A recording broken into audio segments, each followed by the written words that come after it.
At last, Mecha History Month has finally arrived to the 1980s, the decade of pop music, Ronald Reagan, and of course, transforming giant robots. Shows like Voltron and Transformers ruled the small screen and further embedded themselves with successful toy lines. Even a franchise as prominent as Gundam could not ignore the trend, with its series Zeta Gundam featuring a variety of transforming mecha. But where did this trend take off? Well, today we're going to take a look at the series that I believe cemented the popularity of transforming mecha. And of course, that show is the 1982 classic Super Dimension Fortress Macross. Now, let me be clear, I am in no way saying that Macross was the first show to feature transforming mecha.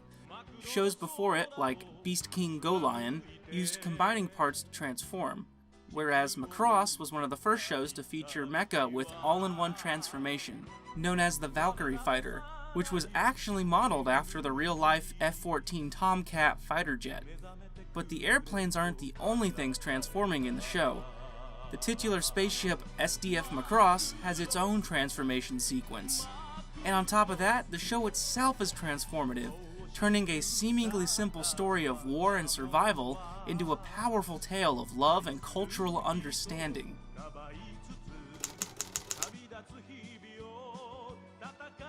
In the year 1999, an alien spaceship crash lands on Earth, carrying with it advanced technology.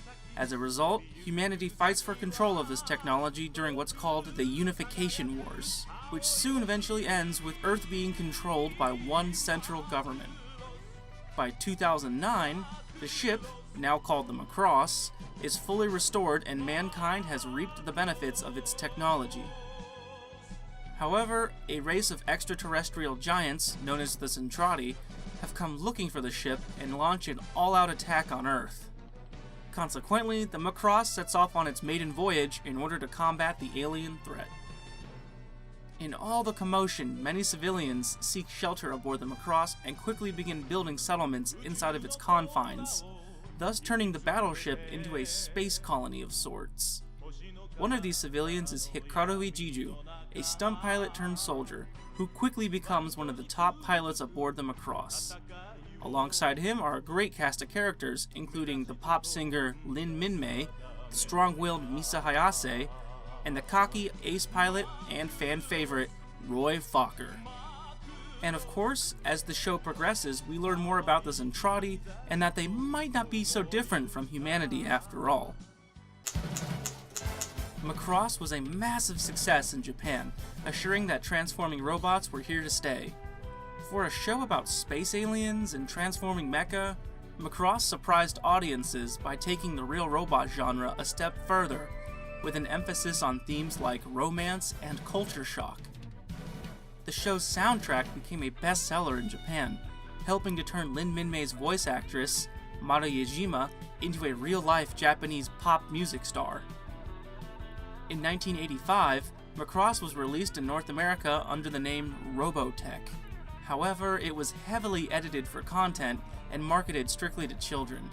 Sadly, it's hard to find original Macross content in North America due to a licensing dispute with Harmony Gold, the company responsible for Robotech. Now, I know there are some fans out there who really prefer the Robotech version, and that's perfectly alright. It's just that Harmony Gold has tried so many times to keep other Macross content out of North America. Some shows, such as Macross Plus, have actually managed to be released unaltered in North America. But others, including Macross Zero, Macross 7, and Macross Frontier, have yet to see an official North American release. But let's hope that changes someday. Well, that wraps it up for this Monday. We've only got one more episode to go for Mecha History Month. Till then, have a great week, and I'll see you next Monday for the epic conclusion.